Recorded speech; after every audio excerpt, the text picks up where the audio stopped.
Welcome, welcome, welcome. Today is Friday, November the 3rd, 2023.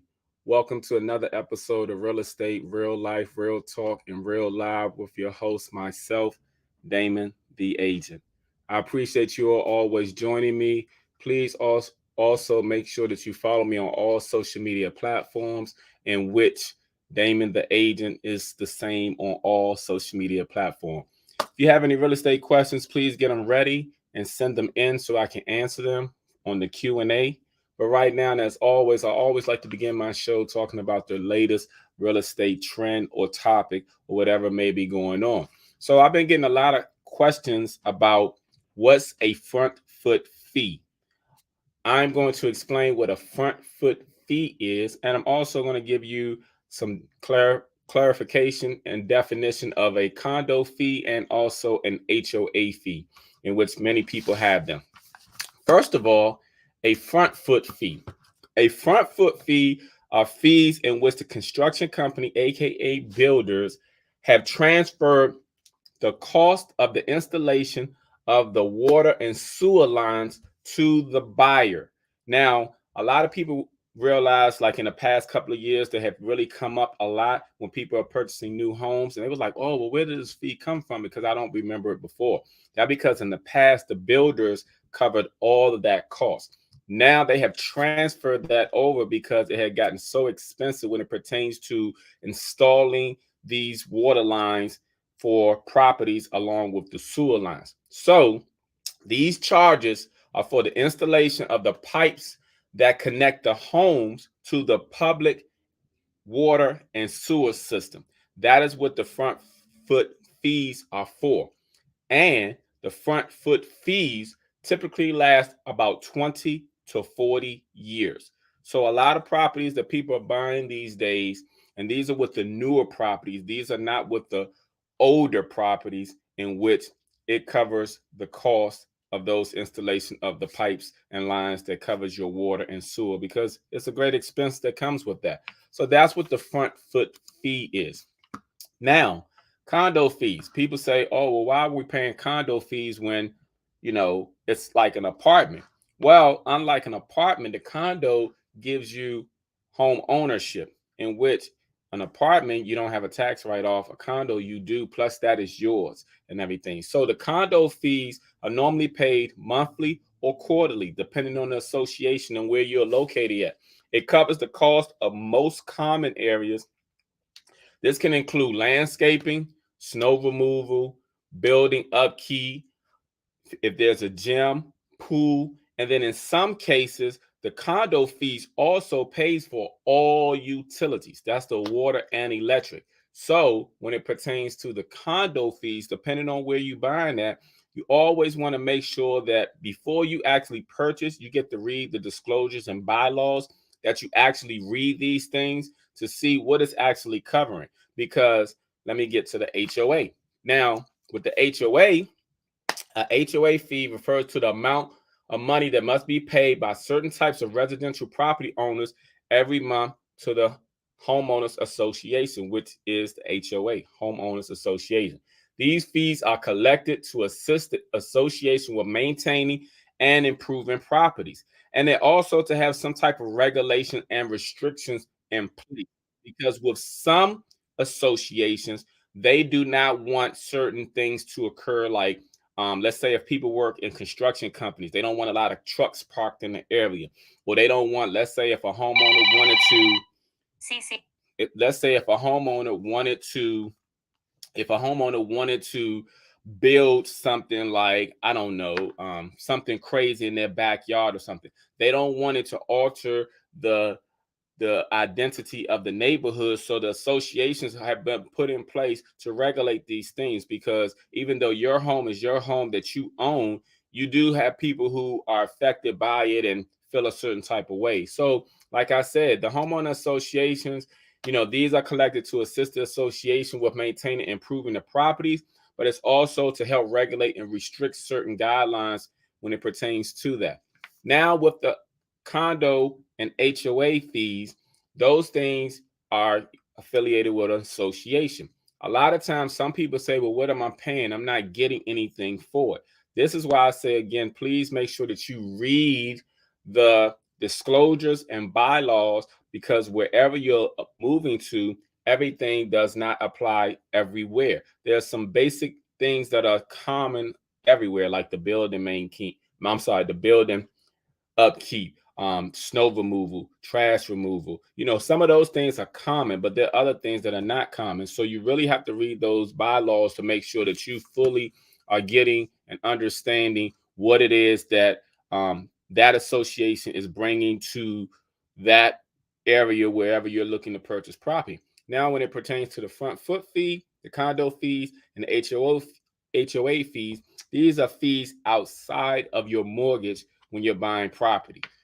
Just wanted you all to know that. So those are the front foot fees, HOA fees, and condo fees. Hold on for 1 second. And now, if you have any Q&A, that means questions or answers pertaining to real estate, please send them in.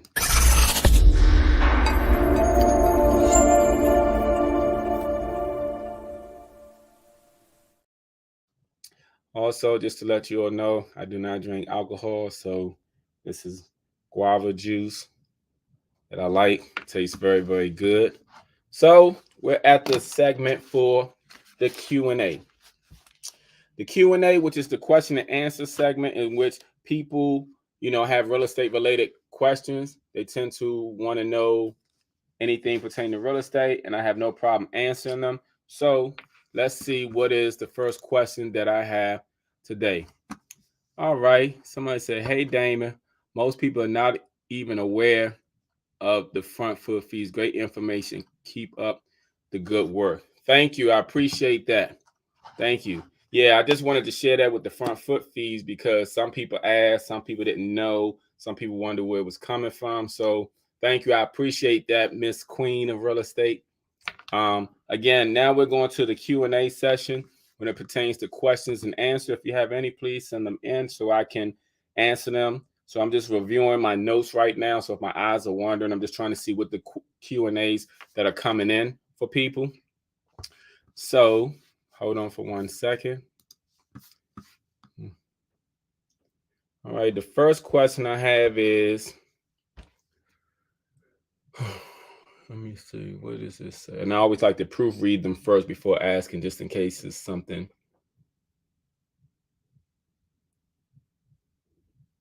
Well, this is more from a question from an investor. They just was asking, where can they find off-market properties where sellers are motivated? Okay. All right. Let me go to the next question. Next question.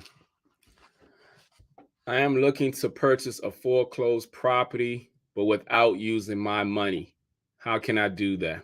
I'm looking to purchase a foreclosed property, but without using my money. Okay, so there's a slogan, other people's money, all right. Well, basically, when it pertains to doing that, you would really have to find, because when you're buying a property, is the property going to be in your name, or is it going to be in like a LLC or someone else's name? That determines a lot as far as the money concerned, because anything that you buy when it pertains to property is normally tied to someone or something, meaning an LLC. So basically, if you want to purchase property without using your money, it's probably best to collab with investors in doing that, because they purchase foreclosed properties to get into an investment group. Or you can speak with local lenders when it pertains to that as well, because again, not using your money, that's one aspect, but depending on if it's going to be in your name. Now, if you're talking about programs and what programs are out there are programs out there to assist. Like I spoke with a lender today who actually was talking about one of the clients we're dealing with, and that this client is not using any of her money for the down payment, nor is she using any of her money when it pertains to partial of the closing costs. So she's not using her money when it pertains to a huge portion of buying the property, even though she still has to put down an EMD, which is an earnest money deposit. I talked about that briefly before. She still has to put an EMD down to connect her and glue her to the transaction, because without putting anything down, she's not bind to the transaction at all, and she can easily walk away. And sellers want to make sure and see how serious a potential buyer is when it pertains to buying their property. So they're going to make sure that happens. So if you're talking about something similar to that, a local lender can always assist with these programs, because that's going to be based off your own personal information, such as your credit, such as your annual income, and also where you're looking to purchase the property at. If you would like me to connect you to that lender, please send me a message, and I have no problem doing so. So let's see what the next question is. Okay. The next question. How long does it take to buy a house? How long does it take to buy a house? Okay, from start to finish, that can vary. That can always depend on the buyer. For example, it depends on how long a buyer takes to find a home of their choice that they want to call home. Once they decide on that particular home, it normally takes roughly 1 month or 30 days from once they make an offer and the offer is accepted. Normally, it typically takes about 30 days to go to settlement. In some cases, some lenders can go to settlement sooner, such as 14 to 21 days. And then in other cases, some lenders will take longer, up to 45 days. But in most cases, most lenders take roughly 30 days, which is equivalent to 1 month, to go to settlement from the date of ratification. Ratification means when both buyer and seller have agreed to the terms of the contract and it's accepted. So 1 month, 30 days. But prior to your offer being accepted, depends on how long the buyer takes to find a home of their choice. So how long does it take to buy a house? Just going to depend on the buyer. How long is the buyer going to take? You have some buyers who are out here and they're looking every day. They find a house relatively quickly. You have other buyers who take weeks and months at a time to find a house. So that's just going to really depend on the potential buyer. But once an offer has been made, the offer has been accepted, it typically takes about 30 days, more or less, depending on the lender and depending on what's going on with the property and also the contract. So let me take another question. Is it true that the housing market will crash soon and a whole bunch of foreclosures will be on the market? Is it true that the housing market will crash soon and a bunch of foreclosures will come on the market? Here's the thing. I can't predict the future. No lender, no realtor can predict the future. The news people, they can't predict the future. Everybody can only give an assumption based off of information. Some foreclosures have been rising lately as far as foreclosures becoming available. Okay, there's a lot of foreclosures that have been occurring. Will the housing market crash? I can't predict that, because as far as buying houses, there are many factors that are involved. The economy plays a huge role. A recession plays a huge role. What's going on with people's finances plays a huge role. So I can't say what's inevitable. Only thing I can tell you is what goes up must come down, and what's down must go up. So you can apply that to all aspects of life, whether it's pertaining to the real estate world or to your own life. What goes up must come down eventually, and what's down eventually must go up. So I can just tell you also that based on statistics, there are some foreclosure numbers that have been rising, in the past months. So there are foreclosures out there, but here's what I want people to keep in mind when it pertains to foreclosures also. Just because the word foreclosure doesn't mean that it's cheap, okay? You have $1 million homes that foreclose. So let's say if a home is worth $2 million and it goes into foreclosure, don't think it's going to be worth only $200,000, because if it's a $2 million home that foreclosed, that $2 million home now might be $1.3 million. And $1.3 million is still more than a lot of people can actually afford. And let's just come down even further than that. Let's say a $900,000 house has gone into foreclosure. All right. A $900,000 house that's gone to foreclosure, it's not going to be 100,000 now that it's a foreclosed property. $900,000 house, it may go down, let's say 725. You know, 725 is still more than what some people can actually afford. So when you're looking for foreclosed properties, you also, whether it's foreclosed properties or regular properties, you have to look at what's in your income bracket, what you actually can afford, because foreclosure does not necessarily mean cheap. There are plenty of properties that have foreclosed, but the foreclosed amount is still more than many people can actually afford.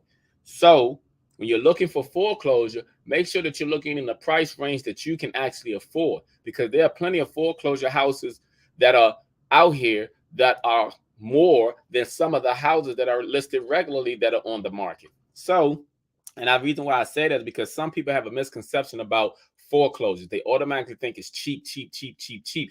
And maybe 20, 25, 30 years ago, that might have been the case. But over 20, 25, 30 years, the cost of homes have gradually increased. So you may have a house from the year 2000 that may be worth $500,000 right now. You know, so things have changed. And I just like to, break that down, because people don't seem to always identify with the cost that's involved with foreclosed properties.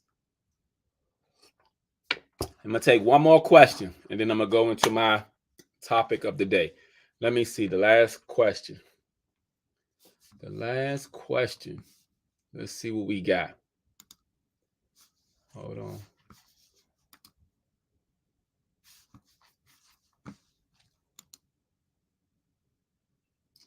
Let's see what we got.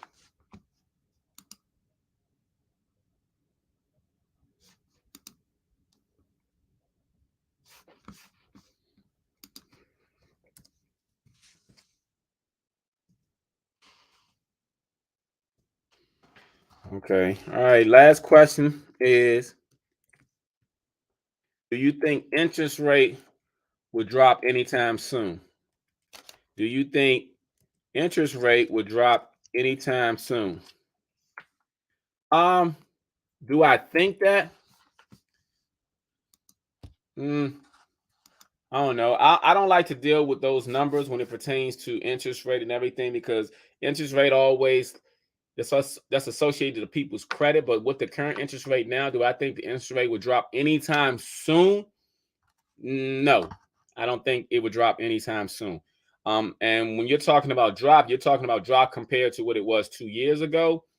Definitely no. 2 years ago it was historically low. Historically means it comes around once in a lifetime. No, I actually think that we're currently around 7%. I think interest rate is going to stay roughly around this price point range. It may fluctuate between 6 to 8%. That's my speculation on it. But I'm not a lender, so I will always suggest and tell you to always speak with a lender when it pertains to interest rate, or go online to Google, talk to Google. Google can tell you what the latest interest rate is and everything else. But my personal opinion, no, I don't think interest rate will drop anytime soon. I think it will fluctuate up and down, because that is how things have gone over time. So that's the last cute question of the day. Hold on. Wait a minute. Give me 1 second.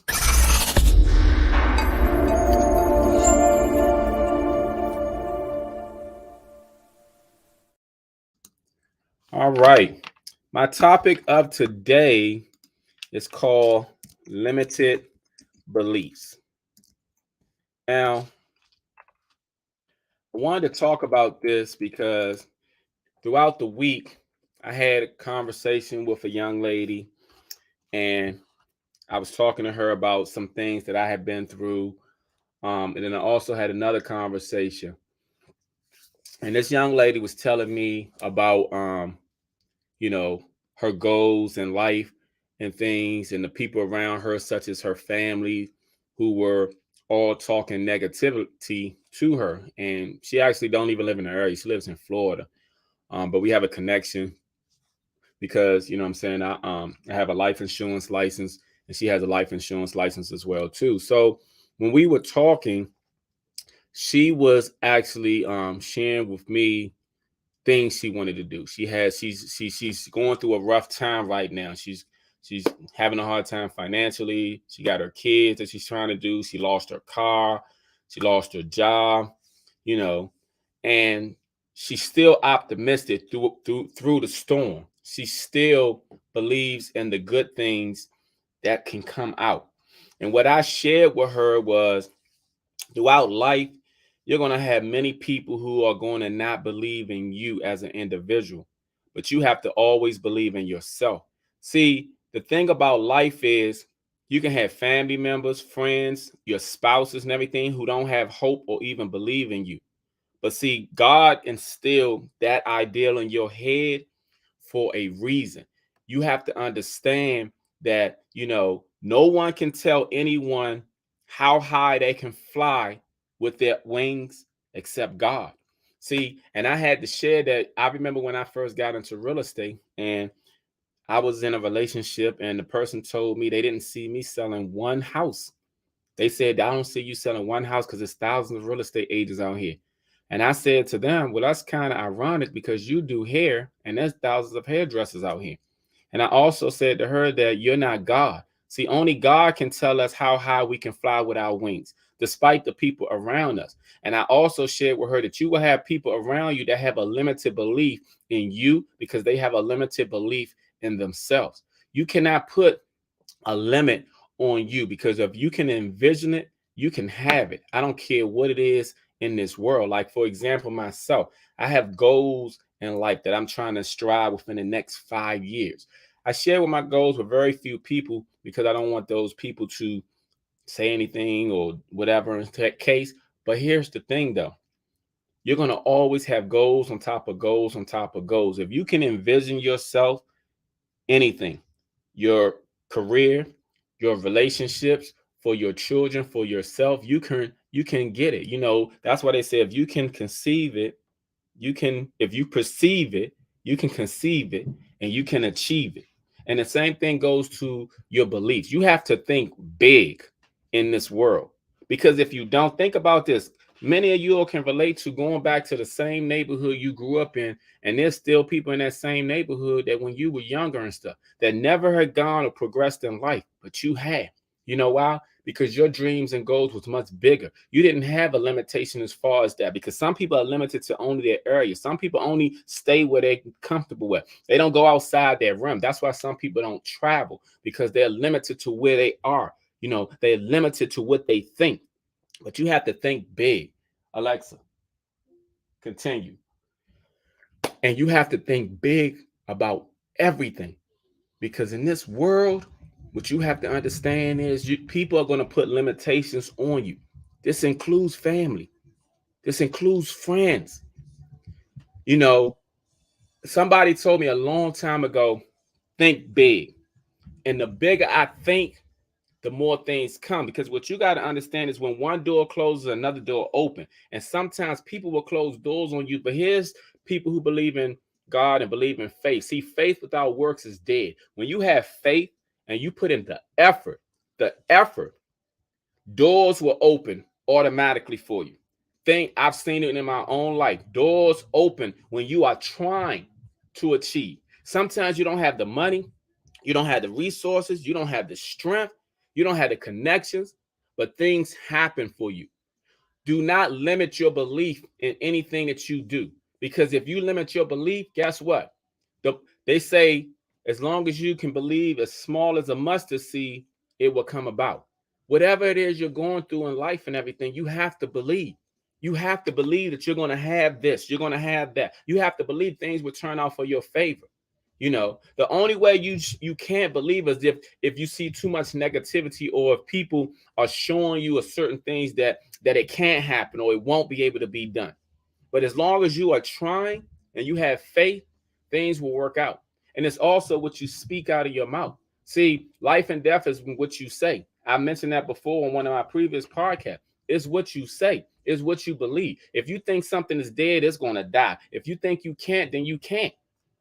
Because that's just how it is. If you think you will, then you will. See, it's in what you say. Sometimes it's about how you look at yourself. You can stand in a mirror naked and you can be fat and out of shape, and you can envision having that perfect body. And once you envision it, guess what? You're going to strive to want to have that perfect body for you. And it's the same as with your business. You can believe that, okay, I'm starting from nothing, but I'm going to grow to this.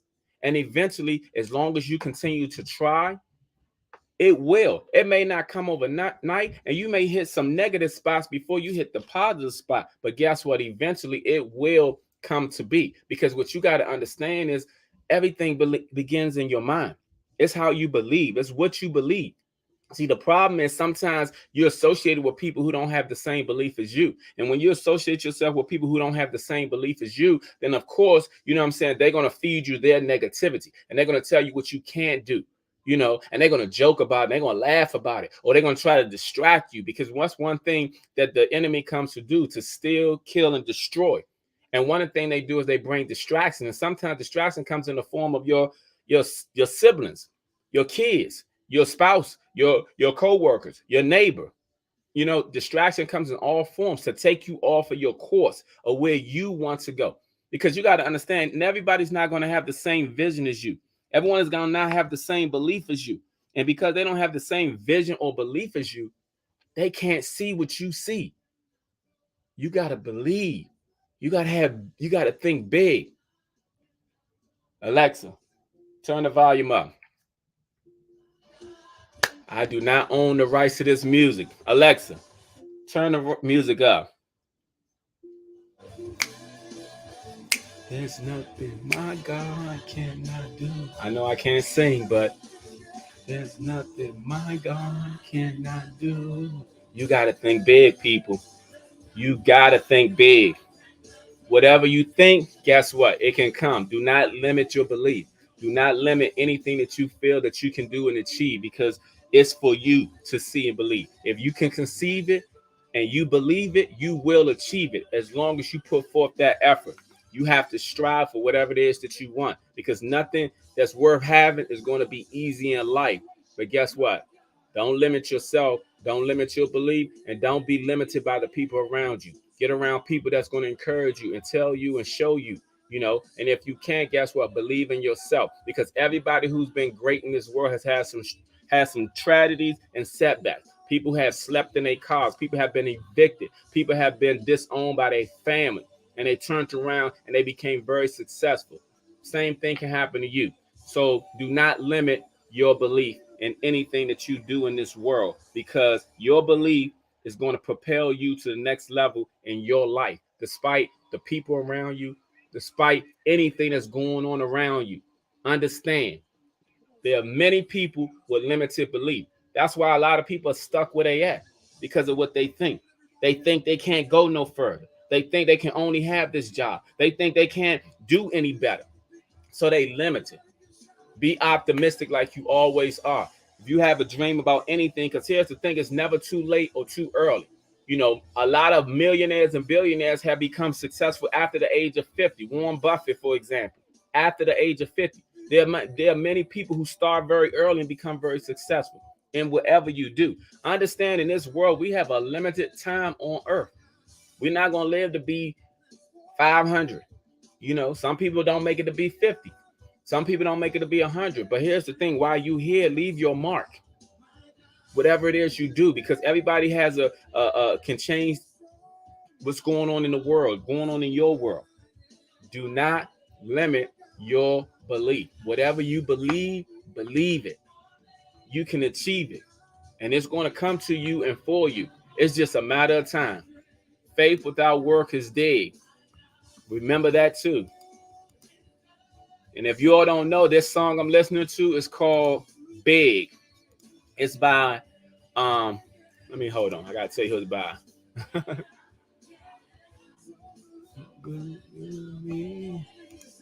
Hold on.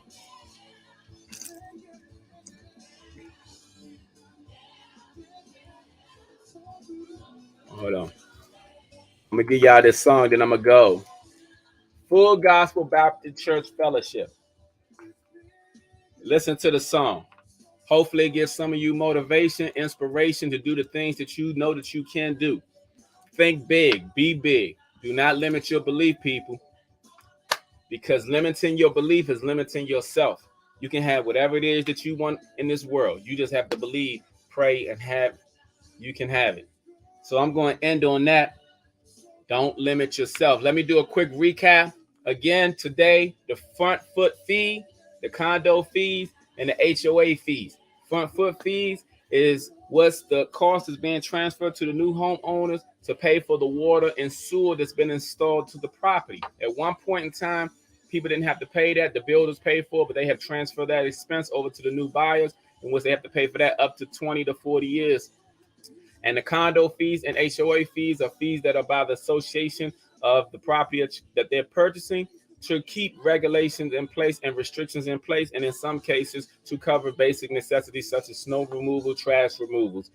That's the basic. And sometimes the building upkeep. And then also limited belief, people. Do not limit yourself. If you believe it, you can achieve it. Remember that. And remember, the people around you who are talking negative, they're limited in their thoughts. Get away from them. Get new people, or don't share your ideas to them anymore. Because sometimes some people don't want to see you go further or ahead of them in life. Unfortunately, it's a lot of people like that. And sometimes it's your own family. Sometimes it's your very own family. There's nothing, my God. I do not own the rights to this music. There's nothing my God cannot do. Get some juice, y'all. This juice, guava juice. Cannot do. There's nothing my God cannot do. I know I can't sing.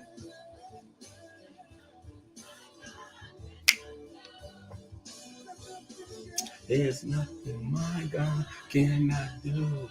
I thank you all for always joining me each and every Friday. Please follow me on all social media platforms, Damon the Agent. I thank you all. See you all next week. Don't forget, this is daylight savings time, so you got to fall backwards, y'all. So that means y'all get an extra hour of sleep this weekend. Thank you again for joining me. Have a great weekend.